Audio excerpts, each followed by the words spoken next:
बहुत लंबे अरसे तक ये बरमूडा ट्रायंगल जो था एक रहस्य का कारण बना। लोगों को लगता था कोई अदृश्य शक्ति है जो जहाजों को, शिप को अपनी ओर खींच लेती है, लेकिन ऐसा कुछ भी नहीं है। इसके पूरे रहस्य पर पर्दा उठाया जा चुका है। इवन की बरमूडा ट्रायंगल दुनिया के 10 सबसे खतरनाक जगहों में से भी एक नहीं है। मतलब सोचिए 10 खतरनाक जगहों में भी इन्हें शामिल नहीं किया गया। इसका मतलब ये एक कहानी है। फेमस हो जाता है कोई कोई चीज बहुत ऐसे ही कि जहाजों को निगल जाता है, ये होता है, ऐसा कुछ नहीं होता है। यहाँ कुछ नेचुरल घटनाएं होती है, कोई सुपर नेचुरल नहीं है जिसका लॉजिक भी अवेलेबल है, सबको हम लोग समझते हैं। जो जहाजों का मलबा गया और नीचे समुद्र के तल पे, देखिए यहाँ जो एरिया है बरमूडा का, जो एरिया, इस एरिया के नीचे ज्वालामुखी है सब, और ये ज्वालामुखी विस्फोट करते हैं सब। जब भी ज्वालामुखी विस्फोट होता है तो कुछ जहरीली गैसें निकलती है, इसमें मीथेन वगैरह की मात्रा निकलती है।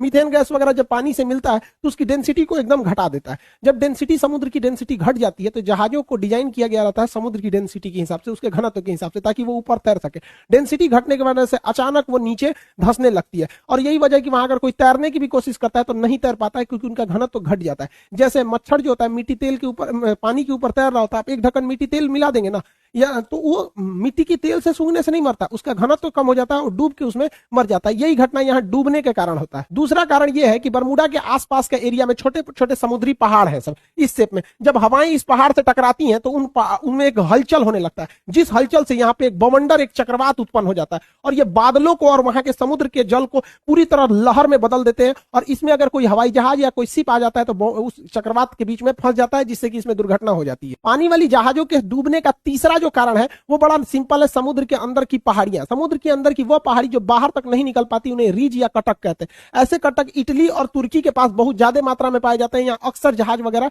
गिर जाते हैं, सब नीचे का पेंदी टकरा जाता है। जैसे देखिए ये समुद्र का लेवल है, तो यहाँ पे जहाज चल रही है तो उसको ये नहीं पता है कि नीचे मेरे समुद्र है कि नहीं, और नीचे से कुछ पहाड़ी अगर ऊपर आती है तो इसके पेंदी से टकरा जाती है। ऐसी घटना इटली और तुर्की के पास बहुत ज्यादा देखने को मिलती है। आप देखेंगे इटली के तट के पास ही इतना बड़ा जहाज टकरा गया, यहाँ पर एक मालवाहक जहाज टकरा गया, यहाँ पे बड़ी बड़ी शिप टकरा टकरा के गिरी है सब। अब बताइए, ये तो गलती है इन लोग की, जो कैप्टन है, क्योंकि इतने मॉडर्न शिप को अगर गिरा दिए लोग तो गड़बड़ बात है।